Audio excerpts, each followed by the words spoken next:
Good evening, I'm Andrea Neely.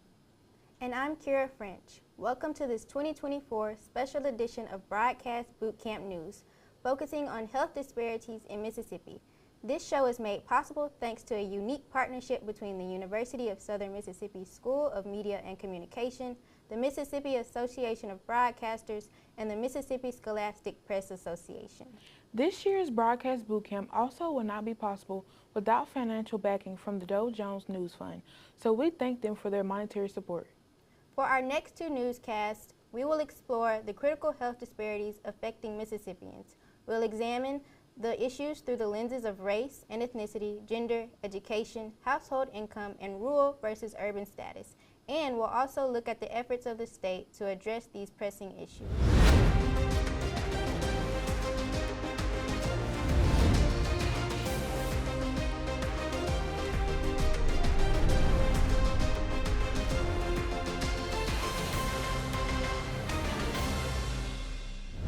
Mississippi has faced the issue of disparity since the 1940s and has impacted many residents. Here's Michelle Seal with more. When people hear Mississippi, the ideas and thoughts are not always positive. One of the main factors that causes these ideas and beliefs are the healthcare disparities that people face. Speaking with Dr. Lachelle Story, the Dean of Nursing and Health Professions at the University of Southern Mississippi, she shared her professional expertise on the matter. You know, health is a primary need for all folks, and we all deserve access to high-quality health care. We don't always have access to high-quality health care, and that changes. It could be based on where people live, because sometimes in the rural settings, they may not always have access to that, and people may not be able to come to other settings to be able to get that. But we also, when we get there, we need to make sure that people are getting access to the things that they need. With many factors contributing to the healthcare issue, it is important that both residents and healthcare professions are educated on these disparities. The issues include race, gender, sexual orientation, and the issue most known, social-economic status. Dr. Story and the College of Nursing and Health Professions are geared towards changing the future. She has more on their efforts and mission. The vision and mission of the university is to increase the health of our state and the region and beyond. And so our focus priorities are always around that, and that may look like academic programming, because we got a wide array of academic programming, but we also provide services through the Children's Center, the DeBard School, the Speech and Hearing Clinics. We also run the Gulf Park Health Center on the coast. We're about to acquire a mobile health unit that will also serve the lower 10 counties. So, you know, I think our mission just changes people's lives. This is Michelle reporting for the USM Broadcast. For more information on health disparities, please visit msdh.ms.gov. If you have any questions regarding your health, reach out to your primary care physician and make sure to keep your health as a priority. As we explore health disparities in Mississippi, our reporters look to the Harriet House about factors and some important facts affecting the African American community, especially in men, highlighting gender, race, and ethnicity. Here in Mississippi, the Black community faces some of the most profound health disparities in the nation, especially in men. Due to Mississippi studies, there have been annual reports of health disparities with hope to enhance transparency and communication to the public about recent reports. Talking about health can be a difficult topic for Black Americans and men. Today, talking to Andrea McGill, we're going to discuss why men and African Americans are more subject to health disparities. African Americans have different socioeconomic barriers, meaning they don't have the money and resources as other people to go to get to the doctor. So that affects it. So when you're not preventing disease, you have worse outcomes. There are many factors that limit access to health care, including financial, mental, and social barriers. There are also most common disparities and their underlying causes. I would say financial is a big one, and like I say, also mental. McGill also stated that there are treatment and other ways for African Americans, especially men, to lessen health disparities. At least yearly, you need to go in and have your screenings and your checkups. That's the biggest thing. I am Daniela Madamdala with USM Broadcast Bootcamp, signing out. Addressing these health disparities requires urgent, comprehensive action to ensure equitable health care. For more information about the Harriet House and their efforts to combat health disparities, visit theharriethouse.org. Coming up on our next segment, We examine the role of household income in rising health disparities. And stay with us for insight into the impact of education.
As part of our look at healthcare disparities in various areas of Mississippi, our reporters visited Edward Street Fellowship Center in Hattiesburg.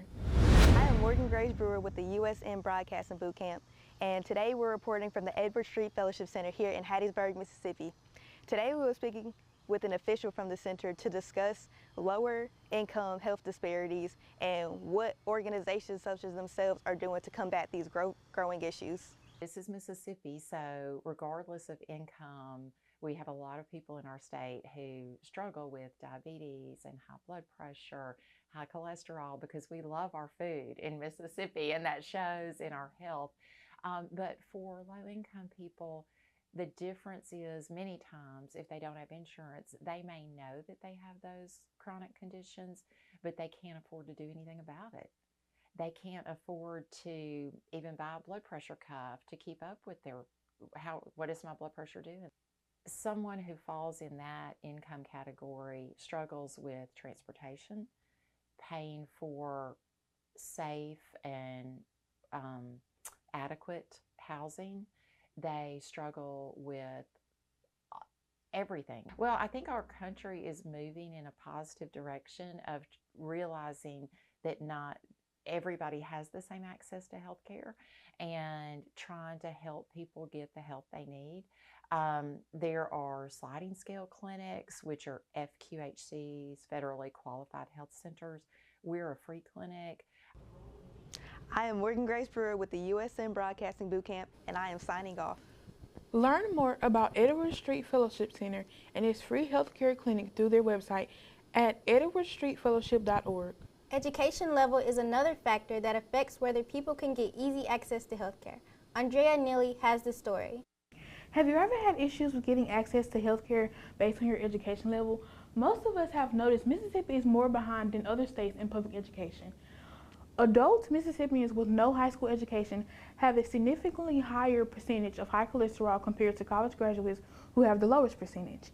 In addition, life changes associated with poverty, whether short or long term, create conditions that reduce household savings, lower learning ability, and reduce physical and emotional well-being.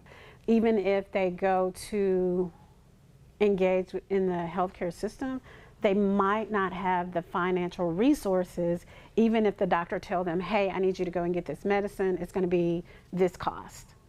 Well, they just might not be able to afford it because that prescription, depending on what it might be, could be just that one prescription might be $300, but $300 might be their entire budget for the month in regards to like buying groceries. So do I eat or do I buy this medicine? We all know that without a high school diploma or equivalent, you can't get into college. Without some type of higher education, insurance costs can be a problem. The health disparities, health inequities that relate to being in the southern portion of the United States versus, say, being in California and the health access that you may be able to engage in healthcare communities, and not just can you access it, but the quality of care.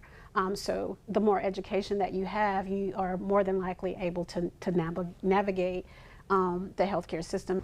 Reporting with USM Broadcast Bootcamp. Thanks, Andrea. This has been a production of the USM Broadcast Bootcamp. Thank you to the Mississippi Association of Broadcasters, the Mississippi Scholastic Press Association, the School of Media and Communication, and a special thank you to the Dow Jones News Fund for their financial support.